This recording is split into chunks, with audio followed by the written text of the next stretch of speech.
जय हिंद साथियों, Indian geography की सीरीज को आगे बढ़ाते हैं। जैसा कि आप भी जानते हैं कि मैंने जो टॉपिक उठाया है वो पहला टॉपिक है कि भारत की उत्पत्ति किस प्रकार हुई।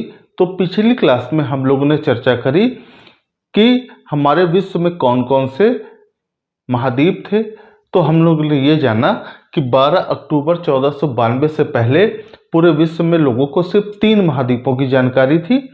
वो थे एशिया, यूरोप और अफ्रीका। और इन तीनों महाद्वीपों के मध्य कुछ व्यापारिक संबंध भी थे। लेकिन जैसे ही कोलंबस ने कैरिबियन द्वीपों की खोज करी तो लोगों को 12 अक्टूबर 1492 के बाद 2 और नए महाद्वीपों की जानकारी मिल गई, और ये महाद्वीप थे उत्तरी अमेरिका और दक्षिणी अमेरिका।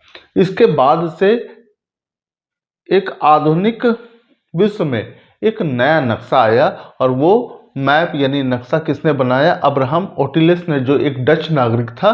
उसने 20 मई 1570 को विश्व के सामने 5 महाद्वीपों का एक नक्शा रखा, जिसे टाइपस ऑरिबस टेरारम कहा जाता है। 1596 में उसने नोटिस इस बात पे किया कि अफ्रीका और दक्षिणी अमेरिका के जो किनारे हैं वो आपस में मिल रहे थे, यानी टच हो रहे थे। और तभी उसने अंदाजा लगाया कि कभी न कभी ये दोनों महाद्वीप किसी न किसी एक स्थलखंड के रूप में रहे होंगे, जो बाद में टूट गए। आगे की जब तक वो रिसर्च करता तो 25 जून 1598 को उसकी मृत्यु हो गई। इसके बाद की जो नई रिसर्च आती है कि भारत की उत्पत्ति संबंधित सिद्धांत जो हमारे सामने निकल के आता है, बहुत महत्वपूर्ण है। वो है महाद्वीपीय विस्थापन यानी प्रवाह सिद्धांत। महाद्वीपीय विस्थापन सिद्धांत या महाद्वीपीय प्रवाह सिद्धांत से बोला जाता है, यानी कॉन्टिनेंटल ड्रिफ्ट थ्योरी के नाम से इसे जाना जाता है। और ये जो सिद्धांत दिया था वो अल्फ्रेड वैगनर ने दिया, और ये जर्मन का जलवायु वैज्ञानिक था। इसने ये सिद्धांत 1912 में दिया, और उस समय इस सिद्धांत का जो नाम था वो था the origin of continental and ocean. 1922 में ये सिद्धांत प्रकाशित हुआ, और इसमें कुछ बातें निकलकर सामने आई कि किस तरीके से सब महाद्वीप बने हुए हैं। और कहीं ना कहीं ये अल्फ्रेड वैगनर अब्राहम ओटिलस की बात से पूरी तरीके से मुतमईन था, यानी उससे सहमत था। उसी आधार पर ही ये सिद्धांत निकल कर आया। इसमें जो बात निकल कर आई, उसने पहली जो कंडीशन बताई, इसे मैंने केस फर्स्ट लिया है।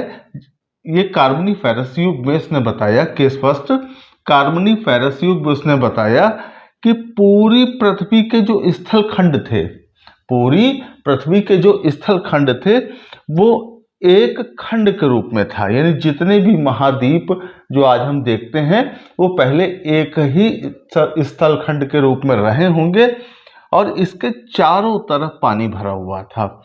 तो जो स्थलखंड था उसे उर कॉन्टिनेंट कहा उसने सिद्धांत देते समय। लेकिन 1928 से इस स्थलखंड को पेंजिया के नाम से जाना गया, और इसके चारों तरफ जो पानी भरा हुआ था उसे पैंथलासा सागर कहा गया। उम्मीद करता हूँ इतनी बात समझ आ गई कि फिर से मैं समझा देता हूँ। जो उसने सिद्धांत दिया है, उसने सिद्धांत में ये बात बताई है कि कार्बोनिफेरस युग में जो पृथ्वी के जितने भी स्थलखंड हैं, चाहे वो द्वीप रहे हों चाहे महाद्वीप रहे हों, सब के सब एक स्थलखंड के रूप में थे। और इस स्थलखंड को सिद्धांत देते समय उसने उर कॉन्टिनेंट कहा, और 1928 से इस उर कॉन्टिनेंट का नाम पेंजिया पड़ गया, और इसके चारों तरफ पानी भरा हुआ था, जिसे पैंथलासा सागर कहा उसने। अगली कंडीशन उसने बताई, जिसे मैंने केस 2 लिया है, ये ट्रायसिक युग की घटना है। इसमें इसने बताया कि इस ट्रायसिक युग में ये जो पेंजिया था ये 2 भागों में टूट गया। पेंजिया 2 भागों में टूट गया, और जो उत्तरी हिस्सा था वो ऊपर की तरफ जाने लगा, और दक्षिणी हिस्सा दक्षिण की तरफ बढ़ने लगा। जो उत्तरी हिस्सा था उसे लॉरेसिया या अंगारा लैंड कहा गया, और जो दक्षिणी हिस्सा था उसे गोंडवाना लैंड कहा गया। उसे क्या कहा गया? गोंडवाना लैंड कहा गया। और इस टूटने से जो बीच में दरार बनी, भूसन्नति बनी, उसमें जो पानी भर गया उसे टैथिस सागर का नाम दिया गया। उम्मीद करें यहां तक भी आपको बात समझ आ गई होगी। तीसरी कंडीशन जुरैसिक काल की है, जो 18 करोड़ वर्ष पहले की है। जुरैसिक काल 18 करोड़ वर्ष पहले का है। इसमें क्या हुआ कि लॉरेशिया भी 3 खंडों में टूट गया। लॉरेशिया 3 खंडों में टूट गया। इसमें क्या क्या खंड थे? अगर आप मैप देखें तो ऊपर आपको दिखाई देगा यूरेशिया यानी यूरोप और एशिया का हिस्सा, फिर आर्कटिक का हिस्सा, और इसी में उत्तरी अमेरिका का हिस्सा था। अगर हम देखें तो ये जो, अब आपसे सवाल ये पूछा जा सकता है कि उत्तरी अमेरिका, आर्कटिक या यूरेशिया किस भूमि का हिस्सा है? तो अंगारा लैंड या लॉरेशिया का हिस्सा थे ये, जो टूटकर सामने आए।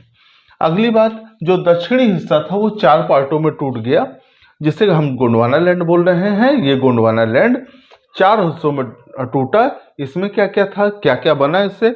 इससे ऑस्ट्रेलिया बना, इसी से अफ्रीका बना, इसी से अंटार्कटिक बना, और इसी से दक्षिण अमेरिका बना। यहाँ तक उम्मीद करें आपसे बात समझ आ गई होगी। अगली कंडीशन बात करते हैं, जो चौथी कंडीशन है, जहाँ से भारत का निर्माण हो रहा है। ये क्या कंडीशन है कि केस नंबर 4, आज से 9 करोड़ वर्ष पहले, ये तीनों घटनाएं जब हो गई तो 9 करोड़ वर्ष पहले क्या घटना घटी? जो अफ्रीका था, आज जो हम जो देश देखते हैं जिसका नाम है मोजाम्बिक, वहीं से एक फिर हिस्सा टूट गया। कब टूटा? 9 करोड़ वर्ष पहले। 9 करोड़ वर्ष पहले जहाँ पे हमको मोजाम्बिक देश दिखाई दे रहा है, वहाँ से ये हिस्सा टूट गया। और इस हिस्से में क्या क्या चीज़ें थी? इसी में भारत टूटकर बना है, इसी से मेडागास्कर बना है, इसी से श्रीलंका बना हुआ है, यानी पाकिस्तान का भी हिस्सा इसी में आता है। आपसे पूछा जा सकता है ना? और इसी से वर्मा बना। तो साथियों, इसकी दूसरी कंडीशन हमको दिखाई देती है कि ये जो हिस्सा मैंने बताया 9 करोड़ वर्ष पहले ये टूटा था हिस्सा। कहाँ? आज जहाँ मोजाम्बिक हमको देश दिखाई देता, उसी एरिया से। अगर आप इसे कभी मैप उठाइएगा, मेडागास्कर को इसमें जोड़ने का प्रयास करेंगे तो ये जुड़ जाता है इसमें, है ना? ये पजल जुड़ती है इसमें।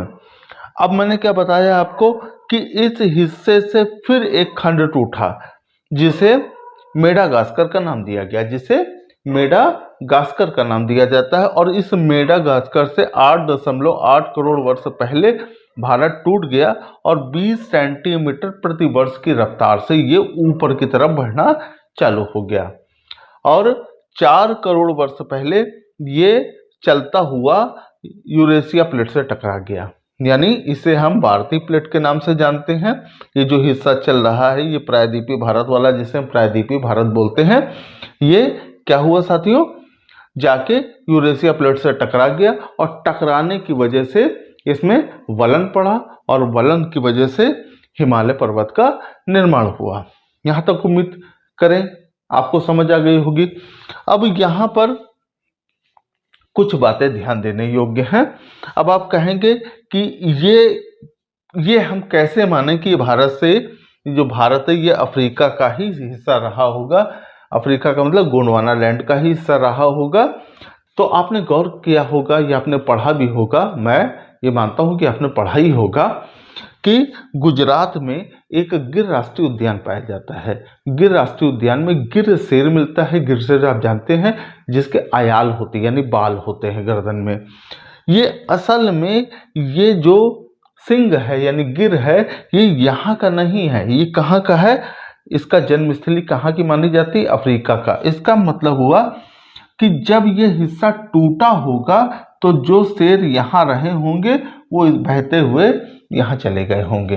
तो इसका मतलब है कि हम यकीन से मान सकते हैं कि ये जो हमारा प्रायद्वीपीय भारत है, यानी गोंडवाना लैंड वाला हिस्सा है, ये किसका हिस्सा है? ये अफ्रीका का हिस्सा है।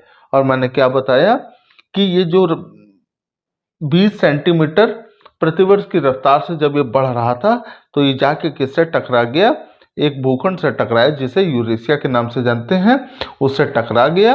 और टकराने की वजह से हिमालय पर्वत श्रेणी का निर्माण हुआ।